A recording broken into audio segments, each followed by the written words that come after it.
Hello everyone, I'm Eunice, a TCM practitioner. You've probably heard that foregoing the confinement custom gives you health problems later in life. And in today's video, we're going to find out, is that a fact or a myth?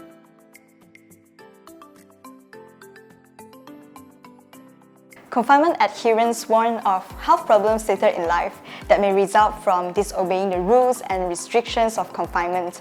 Some even think that if any of these health diseases arise from poor confinement, it can only be gotten rid of by practicing good confinement after the next pregnancy.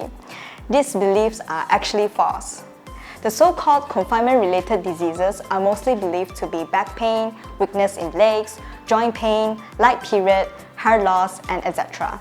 Traditional Chinese medicine believes that these symptoms are mainly due to prolonged exertion during labor, profuse bleeding and sweating, causing depletion in qi and blood and body fluids that can weaken the mother. Moreover, poor postpartum care and lack of rest and nutritional replenishment can easily give rise to the mentioned symptoms. In fact, these confinement-related diseases can be alleviated by Chinese medicine prescriptions, acupuncture, moxibustion, and even body realignment.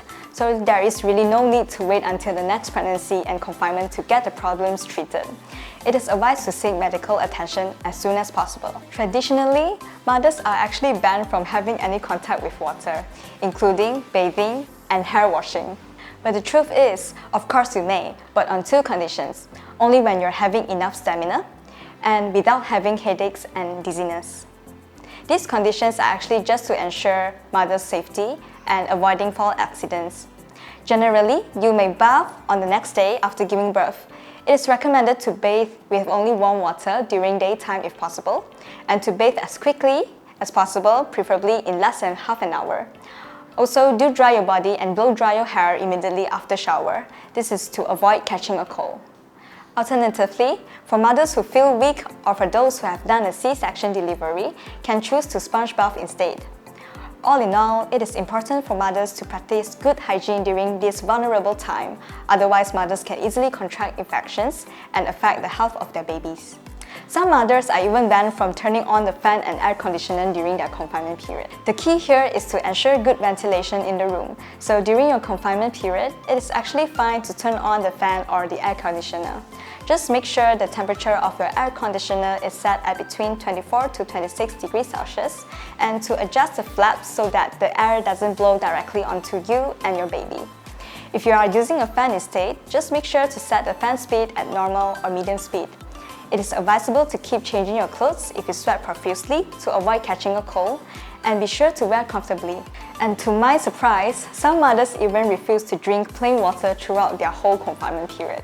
There's actually no harm in drinking plain water, and in fact, mothers tend to sweat profusely after giving birth.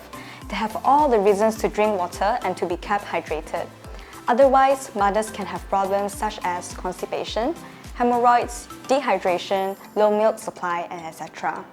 However, it is encouraged to drink warm water instead of hot water, as hot water can damage the lining of your food passage, increasing the risk of esophageal cancer. Moreover, some mothers tend to replace plain water with merely red dates tea or ginger tea because their grandmotherly customs tell them that drinking plain water can actually cause water retention. This is actually false. And in fact, excessive consumption of certain teas that are unsuitable for some mothers can actually give rise to health complications such as diabetes, poor wound healing, fever, and many more. So in the view of TCM, it is important to consume everything in moderation. As for the sayings, it is advisable to consult a TCM practitioner so that suitable concoction can be tailored according to the mother's body constitution.